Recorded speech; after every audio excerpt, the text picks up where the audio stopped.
But the question remains whether in the process we shall end up creating voluntarily the very thing that we tried for so many centuries to prevent, a single great power in Europe. And if we try to block it by, as Napoleon said of Wellington at Waterloo, sitting on our arse, while also hoping that in the nick of time the slumbering German opposition may finally get into the saddle, have we the stomach for the hard pounding that will come first?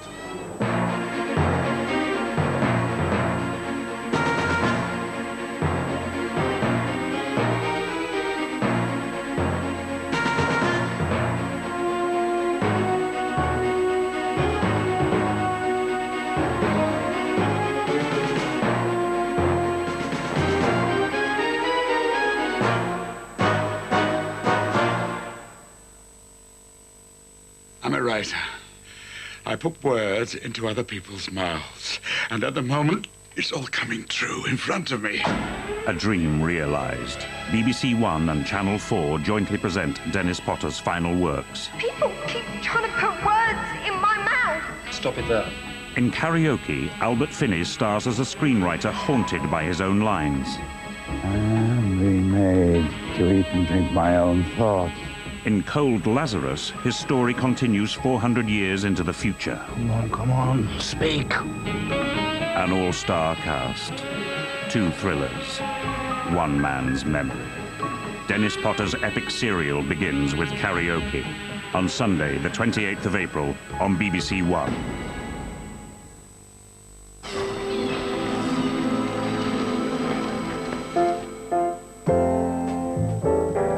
Tonight, Bruce Willis unravels the mystery of the 12 Monkeys. Al Pacino is the mayor with persuasive powers in City Hall, and John Bon Jovi and Sting talk about the appeal of making it in the movies. That's Film 96 tonight at 11:25 on BBC1. Opening a new series of Omnibus now on BBC1 through home footage, a personal and revealing portrait of Spike Milligan, genius comedian.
Tonight, I'm going to show you how to start your own wine cellar.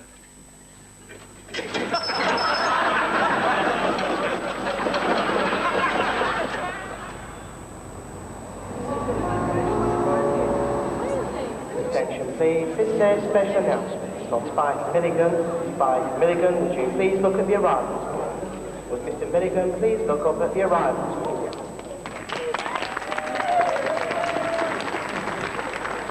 Hello, Spike. Hello. Fancy seeing you. Yeah. Have you looked up there? It says... Arrivals? Yes. That's what I am. I'm an arrival. Yes.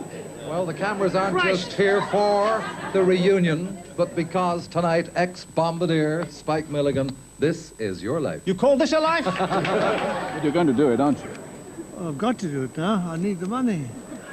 Dick Scratcher, founder of Amnesics Anonymous, this is your life. I wonder what it was.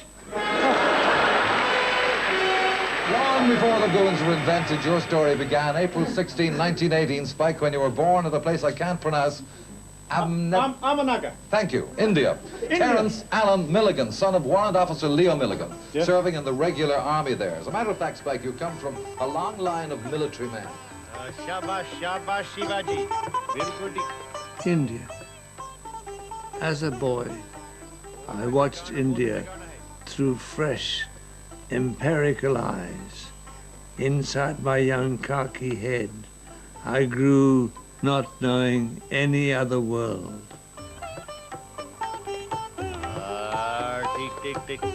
My mother had a very difficult delivery. They'd put a towel on the bedhead rail. When you felt the contraction coming on, you just did this to try and rid of the tension. And she was in a rage. She said, "Get away from me! I don't want to see another man as long as I live." She used to dote on me. I was covered in dote marks. That's all I knew from the day I opened my eyes. I was an Indian. She was very highly strung. She just clattered me. Wallop on the head, yeah. And I reminded her of that just before she died. I said, "You used to beat me a lot when I was a child." She said, "No, I didn't." I said, "Yes, you bloody well did. I know. I was there." And I think that, and in fact, my father was very rarely at home, had its effect upon me. That was the reason for wetting bed, I think, yeah.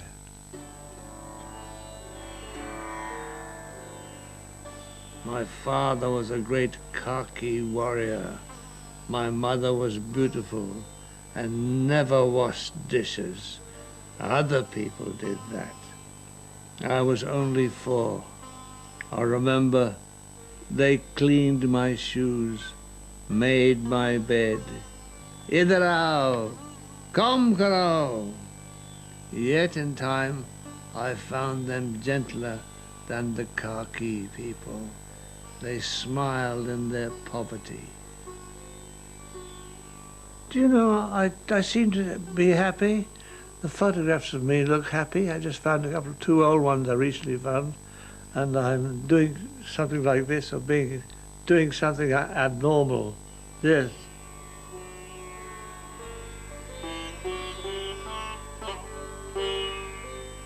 In March 1929, my father wrote to me just before my 11th birthday. "My darling Terence, your sweet letter safely to hand, and I'm always pleased to receive a letter from you and to hear how you and your dear little brother Desmond are getting on. He is a big boy now and will be able to take part in the cowboy games with us when I eventually get leave." People lived with guns in those days. Not only Dad. Dad may have been exceptional. He loved playing cowboys and having lots of guns, but everybody had weapons. It was a normal thing. This is a very interesting room. It's the gun room which belonged to my father. He was a collector of antique firearms and also a ballistic expert. There's a span here of about 250 years.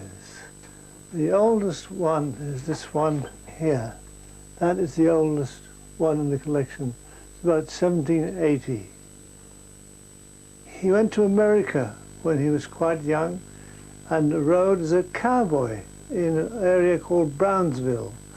And he was a cowboy. And these are his spurs in those days, yes. These are his war medals.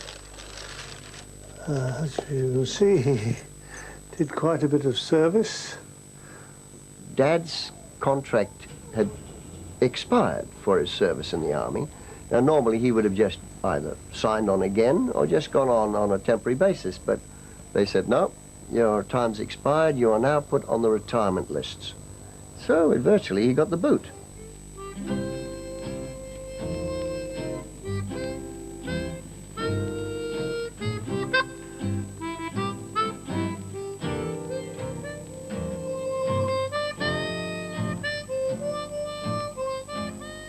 part of the universe are we in?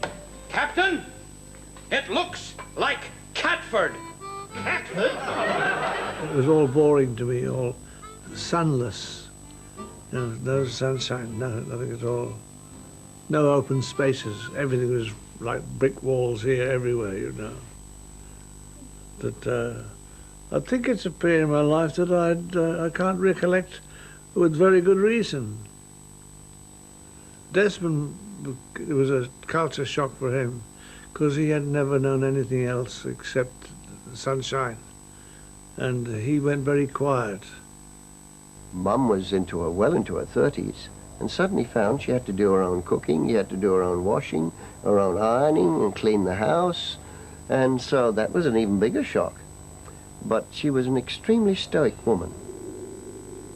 Catford, 1933. My mother lives in a steaming sink. Boiled haddock condenses on my plate. Its body cries for the sea. My father places his unemployment cards in his wallet. There's plenty of room for them there. They sent me to Brownhill Road School. The first time I've seen chaps wanking, they had to go in the toilet and wank. My father caught me doing it once. And he didn't know what to say. He said, "Stop that. Do you want all your children to be thin?"